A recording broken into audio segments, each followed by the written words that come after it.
Good evening friends, இது உங்கள் friends police academy. இன்றைக்கி வந்து பார்த்தீங்கன்னா என்ன பார்க்க போகிறோம்னா, டே ஷீட் வந்து பார்த்தீங்கன்னா 15 தான் வந்து பார்த்தீங்கன்னா பார்க்க போகிறோம். நம்ம டே ஷீட் வந்து பார்த்தீங்கன்னா 14 டே ஷீட் வந்து பார்த்துருக்கோம்.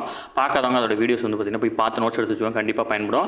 2025 போலீஸ் எஸ்ஐக்காக வந்து பார்த்தீங்கன்னா நம்ம இந்த டே ஷீட்ஸ் வந்து பார்த்தீங்கன்னா டெய்லி அப்லோட் பண்ணிட்டு இருக்கோம். டே ஷீட் பார்க்கறதுக்கு முன்னாடி வந்து நம்ம பயிற்சி மையம் சார்பில் நம்ம நடத்தப்பட்ட அனைத்து டெஸ்ட் பேட்சோடைய பிரிண்ட் அவுட்டும் வந்து பார்த்தீங்கன்னா நீங்கள் பர்ச்சேஸ் பண்ணிக்க முடியும்.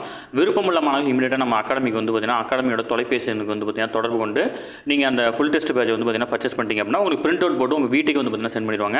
இதில் டார்கெட் 70 டெஸ்ட் பேஜில் வந்து பார்த்தீங்கன்னா 64 டெஸ்ட்டும், ஆப்ரேஷன் டிஎஸ்பியில் வந்து பார்த்தீங்கன்னா ஒரு 40 தேர்வுகளும், ஃபுல் டெஸ்ட் பேஜில் வந்து பார்த்தீங்கன்னா ஒரு 24 தேர்வுகளும் இருக்குது. இதில் எந்த டெஸ்ட் பேஜ் உங்களுக்கு வேணுமோ நீங்கள் இதை வந்து பார்த்தீங்கன்னா பர்ச்சேஸ் பண்ணிட்டீங்க அப்படின்னா இதனுடைய question paper, answer key plus வந்து பார்த்தீங்கன்னா ஓஎம்ஆர் ஷீட் மூணுமே வந்து பார்த்தீங்கன்னா உங்கள் வீட்டுக்கு கொரியர் பண்ணிடுவாங்க. நீங்கள் வீட்டில் இருந்து அதை எழுதிக்க முடியும். இது வந்து பார்த்தீங்கன்னா நீங்கள் லாஸ்ட் டைம் ரிவிஷனுக்கு வந்து பார்த்தீங்கன்னா கண்டிப்பாக உங்களுக்கு யூஸ்ஃபுல்லாக இருக்கும். சரிங்களா? விருப்பமுள்ள மாணவர்கள் இமீடியட்டாக ஆர்டர் பண்ணிக்கோங்க. நீங்கள் லேட்டாக ஆர்டர் பண்ணிங்கன்னா கொரியர் வரதுக்கு லேட் ஆகும். சரிங்களா? இப்போயே ஆர்டர் பண்ணிக்கோங்க, கண்டிப்பாக உங்களுக்கு யூஸ்ஃபுல்லாக இருக்கும். சரிங்களா? வாங்க ஃப்ரெண்ட்ஸ், கொஸ்டின்ஸ் பார்த்தலாம். 2023ஆம் ஆண்டு சூரிய சக்தி உற்பத்தியில் இந்தியாவினுடைய இடம் என்ன அப்படின்னு வந்து பார்த்தீங்கன்னா 3ஆம் இடம் பிடிச்சிருக்கு. மாலத்தீவினுடைய அதிபர் யார் அப்படின்னு வந்து பார்த்தீங்கன்னா முகமது முயிஸ். ஓகேங்களா? ஏன்னா மாலத்தீவு சம்மந்தமாக நமக்கு நிறைய பிரச்சனை வந்துச்சு, அதனால் அவரோட பேர் முக்கியமானது. அடுத்து சாபகர் துறைமுகம் எங்கு அமைந்துள்ளது வந்து ஈரானில். ஓகேங்களா? இந்த சாபகர் துறைமுகம் வந்து பார்த்தீங்கன்னா இந்தியா கட்டமைக்குது, அதனால் அது ரொம்ப முக்கியம். ஒராங்குட்டான் யுக்தியை பின்பற்றி வரும் நாடு எது அப்படின்னு வந்து பார்த்தீங்கன்னா மலேசியா. அடுத்து வந்து பார்த்தீங்கன்னா உலகின் மிக உயரமான வானியல் ஆய்வுக்கூடம் எங்கு திறக்கப்பட்டுள்ளதுன்னா சிலி நாட்டில் திறந்திருக்கிறாங்க. ஓகேங்களா? அடுத்தது தாயகத்துக்கு பணம் அனுப்புவோர் பட்டியலில் முதலிடத்தில் உள்ள நாடு வந்து பார்த்தீங்கன்னா இந்தியா தான் வந்து பார்த்தீங்கன்னா முதலிடத்தில் இருக்குது தொடர்ந்து.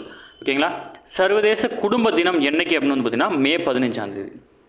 சமீபத்தில் காலமான ஆசிர் ஜவஹர் தாமஸ் ஜான்சி என்பவர் வந்து பார்த்தீங்கன்னா வனவிலங்கு உயிரியலாளர். ஓகேங்களா? அடுத்து வந்து பார்த்திங்கன்னா சொந்த ஆழ்கடல் ஆய்வு திட்டங்களை கொண்ட நாடுகளின் பட்டியலில் வந்து பார்த்திங்கன்னா இந்தியா எத்தனையாவது இடத்துல இருந்து இருக்குதுன்னு பார்த்திங்கன்னா 6ஆவது நாடு. ஓகேங்களா? இதெல்லாம் ரொம்ப முக்கியமானது. அதேமாதிரி நிலவில் வந்து தென் துருவத்தை அடைந்த முதல் நாடு, அப்புறம் வந்து பார்த்திங்கன்னா விண்வெளியில் வந்து பார்த்திங்கன்னா நிலவை அடைந்த எத்தனாவது நாடு, இதெல்லாம் ரொம்ப அந்த நோட் பண்ணி வச்சுக்கோங்க. அடுத்து வந்து பார்த்திங்கன்னா கல்லூரி மற்றும் பள்ளி மாணவர்களையே சாதி சமூகம் சார்ந்த வன்முறைகளை தவிர்க்க யார் தலைமையில் தனிநபர் குழு அமைக்கப்பட்டுன்னா நீதிபதி சந்துரு தலைமையில் அமைக்கப்பட்டிருக்கு. ஓகேங்களா? அடுத்தது தற்போது நடைபெற்ற மக்களவைத் தேர்தல் எத்தனையாவது மக்களவைத் தேர்தல்னா 18வது மக்களவைத் தேர்தல் நடைபெற்றுச்சு. இந்தியாவின் 2வது வெப்பமான ஆண்டு எது அப்படின்னு வந்து பார்த்தீங்கன்னா 2023. ஓகேங்களா? நம்ம 2023 கரண்ட் அஃபேர்ஸ் படிக்கும்போது 2022 படித்தோம். அதுக்கப்புறம் வந்து பார்த்தீங்கன்னா 2023ஆம் ஆண்டு தான் 2வது வெப்பமான ஆண்டு. ஓகேங்களா? அடுத்து வந்து பார்த்தீங்கன்னா இந்தியாவின் முதல் தனியார் உயிர்கோள காப்பகம் வந்து பார்த்தீங்கன்னா எந்த மாநிலத்தில் உருவாக்கப்பட்டுள்ளது வந்து பார்த்தீங்கன்னா உத்தரகாண்ட் மாநிலத்தில். ஓகேங்களா? அடுத்தது உலகளாவிய அமைதி குறியீடு 2024 இந்தியா எத்தனையாவது இடம் பிடிச்சிருக்கு அப்படின்னு வந்து பார்த்தீங்கன்னா 116வது இடம் பிடிச்சிருக்கு. ஓகேங்களா?